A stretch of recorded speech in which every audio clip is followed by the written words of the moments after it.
Hey, Dan Owen, President and CEO of Goodwill Industries of the Kanawha Valley here in Charleston. Today I want to talk about listening to our employees. For our organization, culture is the most important thing that we focus on. We are a very dynamic organization that does a lot of different things in a lot of different realms. And as the CEO of the organization, my focus tends to be on the culture component of our great organization. But culture is something that no one person owns, right? This is something that the entire team has to buy into. And for us, we have a very documented, a very systematic approach to our employee engagement. And I want to go into that today. For our organization here in Charleston, we actually break this into a 5-step cycle. The very first step is the measurement piece. What we do is we put out an employee satisfaction survey every 6 months that is completely anonymous. This survey is done through an online platform where we have no ability to discern where the feedback is coming from, and we ask 10 questions, of which 9 of them are multiple choice.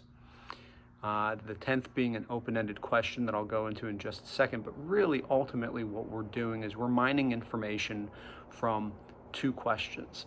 The very first question is, on a scale of 1 to 10, how likely are you to refer friends and family to working for Goodwill Industries of the Kanawha Valley?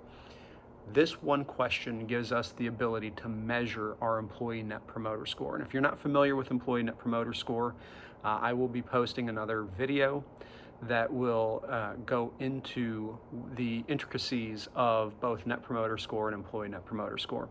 But this is our barometer. This is what we measure. We don't focus on retention rates or turnover rates.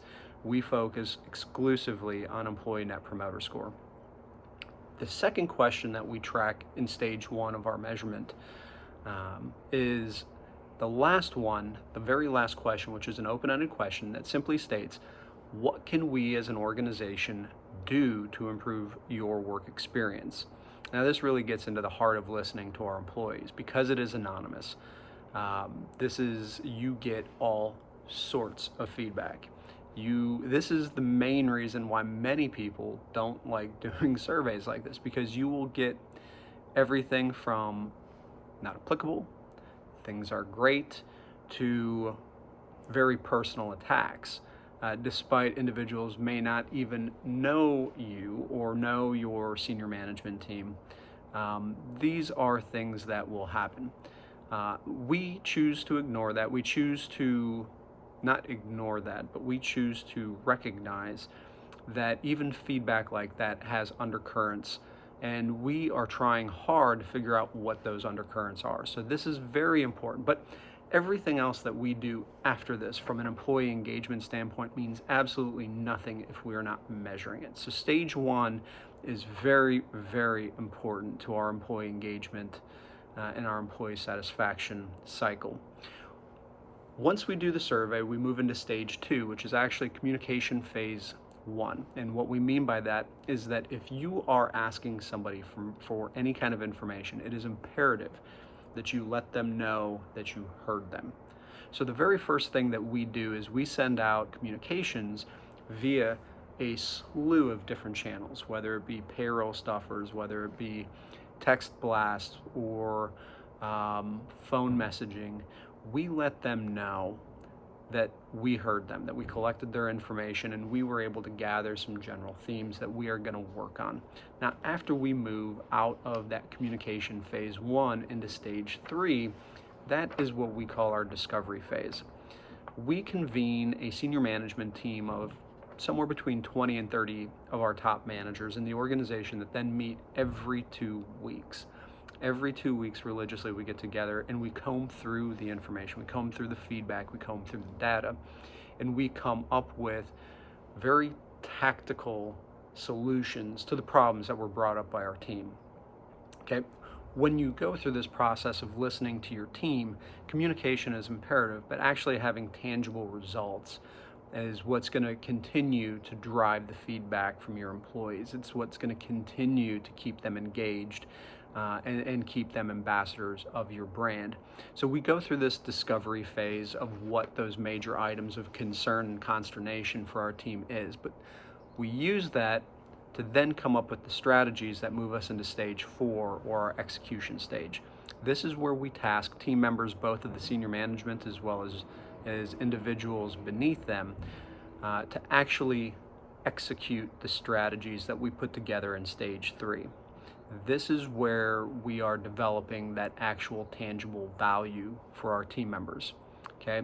Now, after you actually execute on that said strategy, it is important that you move into stage 5. That last stage is communication phase 2.